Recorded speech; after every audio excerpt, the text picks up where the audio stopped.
राहु बाहु बली केतु मुक्ति प्रदान। कर्क राशि के जातकों को 2 अगस्त 2026 यह सिर्फ एक तारीख नहीं है, ये कई लोगों की जिंदगी बदल देने वाला है। विशेष कर्क राशि के जातकों को आप सबसे कहूं कि इस दिन के बाद आपके जीवन में अद्भुत परिवर्तन आने वाला है। क्यों? क्योंकि शतभिषा नक्षत्र से राहु निकलेंगे और धनिष्ठा नक्षत्र में जाएंगे। एक बात और जानना कर्क राशि के जातकों को, राहु 100 गुना ज्यादा देता है। किसी भी चीज में बैठे, किसी भी भाव में बैठे, अच्छा में बैठेगा 100 गुना, बुरा में बैठेगा 100 गुना। धनिष्ठा नक्षत्र क्या है, इसे आप जान लीजिए।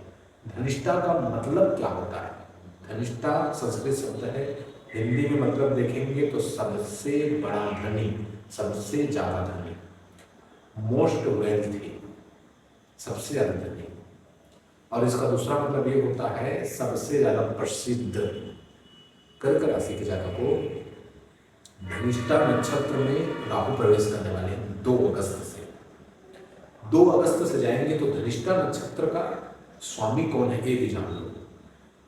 इनका स्वामी मंगल है। मंगल क्या करता है? तो पराक्रम देता है, भूमि और वाहन का सुख देता है। मंगल लीडरशिप देता है।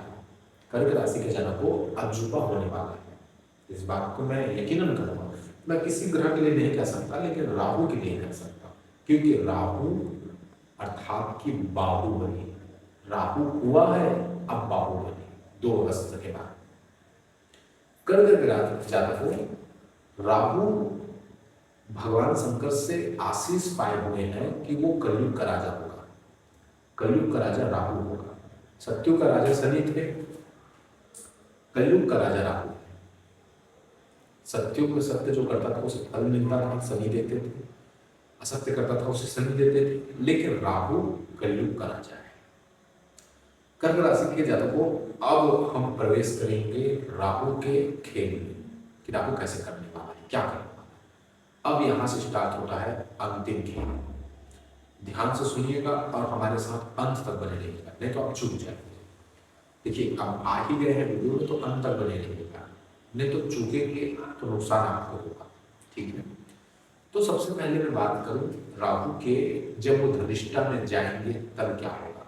कर्क राशि वालों ध्यान से सुनिएगा। धनिष्ठा में जब वो जाएंगे ना, तो पिछले कई महीनों से जो रुका हुआ काम था, अटका हुआ जो काम था, वो अब पूरा हो जाएगा। धनिष्ठा में जाएंगे तो वो पूरा हो जाएगा। पैसा जो अटका था वो आएगा, जो नहीं अटका था वो अचानक आएगा, क्योंकि धनिष्ठा में सीधा मतलब कि धन देना, उसमें 2 राय नहीं। लेकिन भाई कर्म तो आपको करना पड़ेगा ना, बिना कर्म करे कुछ नहीं मिलता है। तो धन जरूर देगा। सभी परिस्थितियों को बदलने की शक्ति जो है ये राहु देगा, क्योंकि प्रसिद्धि भी आपको दिखाएगा। प्रसिद्धि का मतलब ये नहीं कि 4 लोग जाने, प्रसिद्धि का मतलब ये भी होता है कि अपने लोग आपको जाने कि आप हैं क्या। इसका मतलब ये भी है, उसका मतलब 4 लोग जाने नहीं है। तो कर्क राशि के जातकों को ये होने वाला है। आप ध्यान से सुनिएगा कि क्या क्या होगा, तो किस किस चीजों से बच के भी रहना है, इसको भी सुनिएगा, क्योंकि राहु अच्छा है तो बुरा भी है कर्क राशि के जातकों को। तो अंत में उसकी बात करेंगे, लेकिन सबसे पहले बात करता हूँ 2026 अगस्त से 2026 5 दिसंबर तक, 2 अगस्त से 5 दिसंबर तक क्या होना है, कैसे होना है, इसे बड़े ध्यान से सुनिए। 8वें भाव में आपका कर्क राशि का शनि बैठा है, 8वें भाव में राहु बैठा है, क्षमा कीजिएगा शनि कहा मैंने, राहु बैठा है। तो जब राहु बैठा है ना, तो 8वां भाव क्या है? रहस्य का भाव है 8वां भाव रहस्यमय चीजों का। तो अभी आपके जीवन में रहस्यमय चीजें हो सकती है 100%, जो आपको समझ में नहीं आएगा, अच्छा भी और बुरा भी। ध्यान में रखिए, आपको अचानक धन लाभ होगा, ये 100%। मतलब आपको जरूरत जब पड़ेगी ना, फट से आपको धन मिलेगा। अचानक भयानक आपको धन लाभ होगा। छिपा हुआ गुप्त धन आपको मिल सकता है, जो छिपा हुआ गुप्त धन है ना, वो आपको मिल सकता है। रिसर्च, जो रिसर्च फील्ड में काम करते हैं उसे बहुत लाभ होगा। आईटी जैसी चीजों, आईटी में जैसे कोई जाना चाहता है या उसमें काम करता है, उसको लाभ होता है इस टाइम 2 अगस्त से 5 दिसंबर तक, बिल्कुल ध्यान में रखिएगा। कर्क राशि के जातक को विरासत में चीजें मिलने वाली है। अगर पिता का जो जायदाद है वो चीज आपको मिलने वाली है, इस बात को भी ध्यान में रखें। अप्रत्याशित घटनाएं आपके साथ होगी, अप्रत्याशित घटनाएं, अचानक सडनली, जिसकी कोई मतलब नॉलेज नहीं है और आपके साथ फट से घटेगी। अब ये देखना होगा कि आपके साथ बुरा हो रहा है कि अच्छा। कमेंट जरूर कीजिएगा, अगर बुरा हो रहा है तब भी कमेंट कीजिएगा। अपनी बात रखिएगा, अपनी बात जरूर रखिएगा, हाजिरी दिलाइएगा माँ का मक्खिया के चरणों में, ठीक है। तो ये तो बात रही 8वें भाव की, वहां बैठा है, अब इनकी दृष्टि पड़ रही है। दृष्टि कहाँ पड़ रही है? तो दूसरे भाव में दृष्टि पड़ रही है, जो कि आर्थिक, धन संपत्ति और कुटुंब का भाव है, पड़ोसी का भी भाव है। तो जब यहाँ धन संपत्ति और कुटुंब परिवार का भाव है, जहाँ फैमिली के भाव में पड़ रहा है राहु की दृष्टि, तो आर्थिक स्थिति को मजबूत करेगा 2 अगस्त से पूरे 5 दिसंबर तक। आर्थिक स्थिति को आपका मदद करेगा, क्योंकि धनिष्ठा नक्षत्र में धन, सबसे बड़ा धनी, सबसे ज्यादा धनी उस नक्षत्र में जाता है। उस नक्षत्र में जाएगा तो 100 गुना उसका स्वभाव जो है 100 गुना वैसा हो जाएगा। राहु का काम है, जहां जैसा बैठता है वो वैसा ही हो जाता है। मल में बैठेगा तो मल जैसा हो जाएगा, अमृत में बैठेगा तो अमृत जैसा हो जाएगा। ये राहु का स्वभाव। कर्क राशि के जातक को परिवार में लेकिन कलेश हो सकता है, और अभी से आपको देखने को मिलेगा परिवार में कलेश हो सकता है, इसलिए सावधान रहिएगा। परिवार के मामले में बिल्कुल चुप्पी साधिएगा, ये तो कलेश हो सकता है। कर्क राशि के जातक को इस समय आप कुछ ज्यादा बोल सकते हैं, क्योंकि वाणी का भी भाव है, दूसरा भाव वाणी का भाव, अति कर देगा राहु, और जैसे पाएंगे वैसे बोल देंगे, कड़वा बोल सकते हैं, इसलिए सावधान रहिएगा। मैं आपको चेतावनी दे रहा हूँ, डरा नहीं रहा हूँ, आपको रास्ता बता रहा हूँ, क्योंकि इन सारी चीजों को अच्छे चीज सुन करके इंसान बोर हो चुका है। तो सही गलत को सुनना बहुत जरूरी है, ठीक है, अब ये बताना बहुत जरूरी है। तो ये तो रही दूसरे भाव में उनकी दृष्टि, इसकी राहु 8वां घर में बैठ कर दूसरे घर को देख रहा है। अब दूसरे घर के साथ ये 12वां घर को भी देख रहा है। अब 12वां घर क्या है? तो जो विदेश जाना चाहते हैं या विदेश से रिलेटेड काम करते हैं, उनके लिए सोने में सुहागा देना चाहिए। विदेश यात्रा हो सकती है इस समय 2 अगस्त से 5 दिसंबर के बीच, और विदेश में आप सेटल होना चाहते हैं तो ये सही टाइम है। विदेश में पढ़ाई करना चाहते हैं तो ये सही टाइम है। बस दृष्टि के कारण नींद का, सैया सुख का भाव हटा रहा था, तो नींद में वो कमी ला देगा, सो नहीं पाओगे सही से, वो थोड़ा सा नहीं तो सही कमी तो लाएगा, थोड़ा ही सही लेकिन कमी लाएगा। कौन? ये राहु सोने नहीं देगा, थोड़ा परेशान करेगा, मेंटली आपको परेशान कर देगा। अस्पताल, हॉस्पिटल से जो जुड़े हुए हैं, या अस्पताल का भाव है, भाव, तो हॉस्पिटल से अगर जुड़े हैं तो ये टाइम आपके लिए बहुत अच्छा है। अगर हॉस्पिटल में डॉक्टर हैं, आप काम करने वाले हैं, नर्स हैं, कुछ भी हैं, तो ये आपके टाइम बेस्ट है आपके लिए, हॉस्पिटल वालों के लिए विशेष। हॉस्पिटल से जुड़े हैं, ये उनसे जुड़े हुए लोगों को बहुत आगे बढ़ेगा। लेकिन अगर लापरवाह, जैसे लापरवाह लोग होते हैं जो अत्यधिक शराब इत्यादि में, नशे में डूबे हुए हैं, उन्हें हॉस्पिटल भी पहुंचाएगा, तो सावधान रहिएगा। राहु अच्छा भी कर सकता है, बुरा भी कर सकता है, वो आपके ऊपर है कि आप कैसे राहु को चलाते हैं।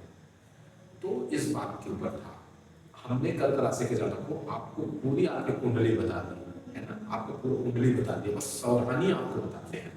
एक बात ध्यान में रखिएगा, अगर आग में मिट्टी तेल डाला जाए, पेट्रोल डाला जाए तो क्या होगा? आग जल रहा है, उसमें पेट्रोल डाला जाए तो और जलेगा, यही होगा ना।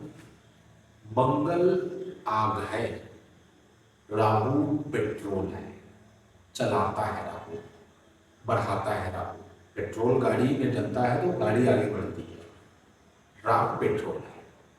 अब मंगल के नक्षत्र धनिष्ठा में जाएगा, तो ये नक्षत्र किसका है? मंगल। मंगल वहां का शासन करता है, मंगल स्वामी है, मंगल का घर है, वहां जाएगा राहु।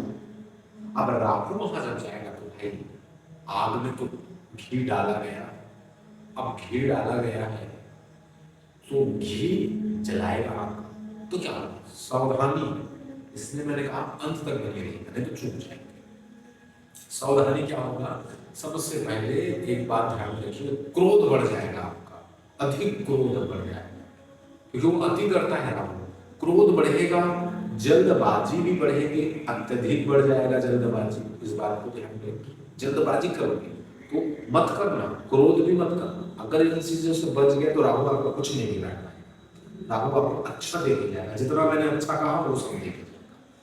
आपको आक्रामक व्यवहारिकता से भर देगा, मतलब आप एग्रेसिव हो जाओगे, बहुत आक्रामक हो जाओगे। इसलिए सावधान, आप इस चीज से बच करके रहिएगा कि भाई लड़ाई नहीं करना है, तो लड़ाई करोगे तो इस बार जेल जाना पक्का, ठीक है, जेल जाना पक्का हो जाएगा। इसलिए सावधान, मैं आपको डरा नहीं रहा हूँ, मैं आपको रास्ता दिखा रहा हूँ। आपके रिश्ते बिगड़ सकते हैं, किससे? वाणी से। ज्यादा मत बोलिएगा, आप शब्द मत बोलिएगा, रिश्ता बिगड़ सकता है 100%। कर्क राशि के जातक को आपका रिश्ता बिगड़ सकता है 100%, बोलने के कारण, आपके व्यवहार के कारण, गुस्से के कारण। अगर बिगड़ चुका है, प्रॉब्लम है, किसी भी प्रकार की आपको लगता है कि प्रॉब्लम है, मैंने कहा, मैंने बताया, तो आपको आपकी पर्सनली कुंडली विश्लेषण करना चाहिए। इससे समस्या का समाधान मिलेगा, आपको रास्ता मिलेगा। माँ कामाख्या की कृपा से यहाँ आपको सटीक रास्ता मिलेगा। मैं बहुत बड़ा हवन यज्ञ कराने नहीं, मैं केवल कर्म को सुधारने को कहूँगा। मैं कर्म से जुड़े हुए आपको रास्ता बताऊंगा, जो सीधे ग्रह नक्षत्रों को पकड़ता है। जैसे कि राहु, अगर आपको मैं उपाय कहता हूँ, अगर राहु आपको कहीं ना कहीं नेगेटिव दे रहा है, लगेगा आपको कि नहीं यार मेरे साथ तो उल्टा हो रहा है, आप पंडित जी ने तो ये बताया था, तो सीधा ये उपाय करना। अगर 50 रुपये भी कमाते हैं, तो उदाहरण 50 रुपये भी आप कमाते हैं, तो 10 रुपये दान करना। मैं ऐसा सटीक उपाय दे रहा हूँ, 10 रुपये दान करना। किसको? तो जो गरीब है, बच्चे हैं, बिना पता 10 रुपये दे देना। जो भीख मांगने वाले हैं ये नहीं, जरूरतमंद बच्चों को, जैसे कोई स्कूल जा रहा है, उनको जरूरत देख लिए कि भाई हाँ इसको जरूरत है बच्चे को, या लगता है कि नहीं यार गरीब घर से, गांव में अपने अगल बगल देख लिए, तो उसका जितना हो सके बिना बताए उसको हेल्प करो। कुछ मत बताओ, कुछ मत बोलो, उनसे साफ जाकर के दे दो, उल्टा तोड़ कर जाओ, नमस्कार। ऐसा हेल्प जब करने लगोगे ना, बिना बताए, बिना कुछ बोले उनसे, तो राहु प्रसन्न हो जाता है। अब सबसे बड़ा उपाय, ये सावन का महीना है और बड़ा सौभाग्य है। राहु को ये जो क्रियाएं हैं वो तो ठीक करेगा, लेकिन राहु को सबसे ज्यादा कंट्रोल करता है केतु, क्योंकि केतु उनका शरीर है, राहु शिव है। तो केतु को कंट्रोल करना है तो भगवान शंकर के शरण में जाना होगा, क्योंकि आदि शक्ति माँ भगवती कंट्रोल करती है राहु को, और केतु को कंट्रोल करता है भगवान शंकर, और केतु राहु को भी कंट्रोल करता है। इसलिए अगर आप भगवान शंकर की आराधना पूजा करते हैं और जाकर के वहां मेडिटेशन ध्यान करते हैं, तो केतु बढ़ता है, और केतु बढ़ेगा तो राहु का गंदा जो प्रभाव है वो कम होगा। इससे बड़ा कोई रेमेडी नहीं।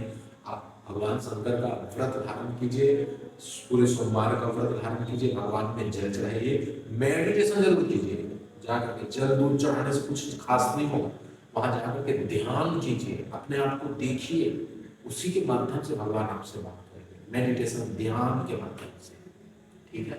बड़ा सरल मेडिटेशन बताता हूँ आपको जाते जाते।